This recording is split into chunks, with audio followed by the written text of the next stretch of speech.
We're here at Copenhagen Central Station and we're going to catch a train to Art Museum. And as you can see, it's also very windy and rainy.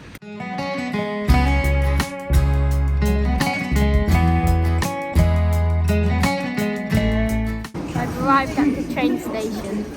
It's Copenhagen Central Station. We decided to first buy some snacks to eat on the train. I fancied a donut, and Dunkin' Donuts had quite a selection. It wasn't easy to make a choice. They all looked fabulous. They even had some Christmas specials. Starbucks was on the other side of the station. They had a great selection of gifts. I really liked the Danish collectible mugs decorated with a view of Nyhavn. My sister liked the bright red and gold Christmas collection. We collected some coffees and then used the big red machines to get our train tickets. The train from Copenhagen was very clean and modern.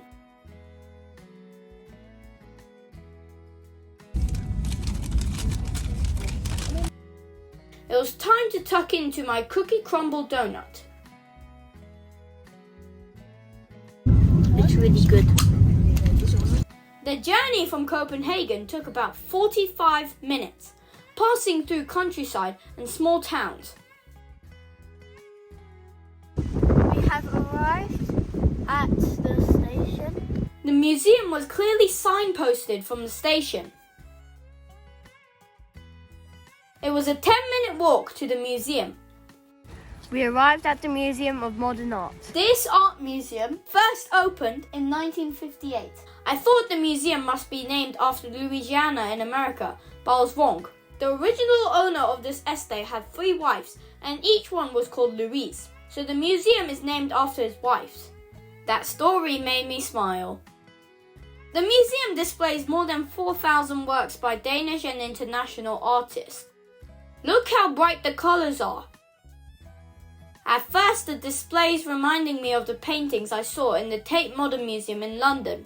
This installation was a little strange though. It made me wonder who owned the forgotten bag and why had they left it behind. These meteor-like sculptures were cool. For some pieces, there were signs explaining how the artwork was actually made. It wasn't just paintings and photos on show. There were interesting video installations too. It was too cold and wet to go outside and explore the sculpture park. Luckily, many of the 45 sculptures could be seen from inside the museum. This display reminded me of the planets in our solar system. The museum has a 3-story children's wing where they run interactive art workshops for kids. When I visited, they had a sea creature theme. The museum shell collection provided the inspiration to build your own underwater scene using clay. This was a lot of fun. Using my hands and some wooden tools, I assembled my own scene from the seabed.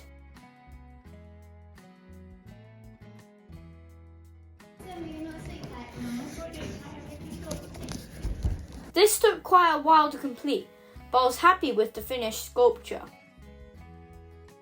You put it on the shelf once you're done.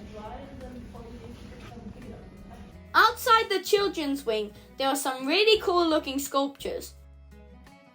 This was one of my favorites. I imagined it was an alien spider from outer space. One section showed different sculpted heads. Some looked like pumpkins. This one looked a lot like me. This one was like me as a baby.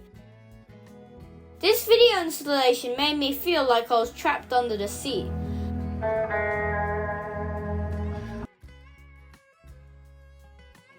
So since we looked at all the art stuff and we even made some paintings, we decided to have lunch.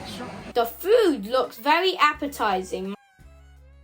My sister chose a fried tofu and quinoa salad. I went for the egg salad, topped with prawns and watercress. I've got an egg salad with watercress, avocado, shrimp, sauce for the shrimp, and egg. My parents chose the Danish Christmas lunch. I have a herring with some apple pieces and some onion pieces, and then with some buckwheat seeds on top of it, with some dill. Okay. Then I have the cured fish, white fish, with some mayo. It's made in beetroot, therefore it has the color it has.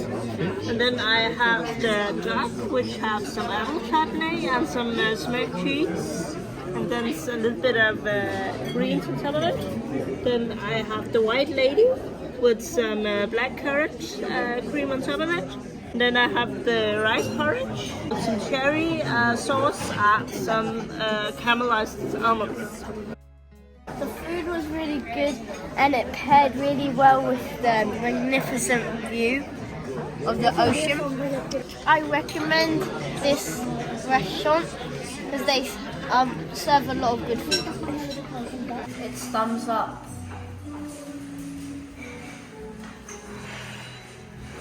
The Living Structures exhibition showed how biology and biochemistry can be the basis for architecture.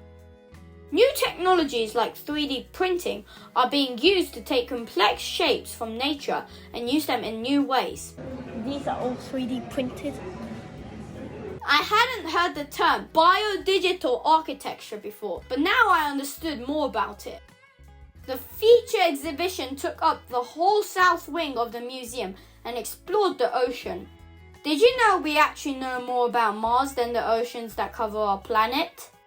I immediately felt like I was walking into a mysterious underwater world. I found a shell collection that inspired my earlier sea sculpture. Starting with Japanese woodblock paintings, strange sculptures, and even some real fish, there was a lot to see in this exhibition. Gleaming Lights of the Souls is an installation made by a Japanese artist called Yayoi Kusama. I felt like I was floating in the middle of a strange universe of planets and stars. I started to feel like I was part of the display. Towards the end of the exhibition, there's a viewing area where you could look out over the Rio Ocean. The ocean exhibition was really fun and a great way to end my visit to the museum. Before heading home, I stopped off at the Louisiana Boutique, which had lots of different products on sale. After a short walk back to the station, it was time to catch the return train to Copenhagen. It's a double-decker. Of course, I had to try seats on the upper deck of the train. About 45 minutes later, we are back in the center of Copenhagen. When visiting Denmark, I definitely recommend taking a trip to the Louisiana Museum of Modern Art. There is a lot to see and do there, and their lunch is excellent. If you like this video, please subscribe down below.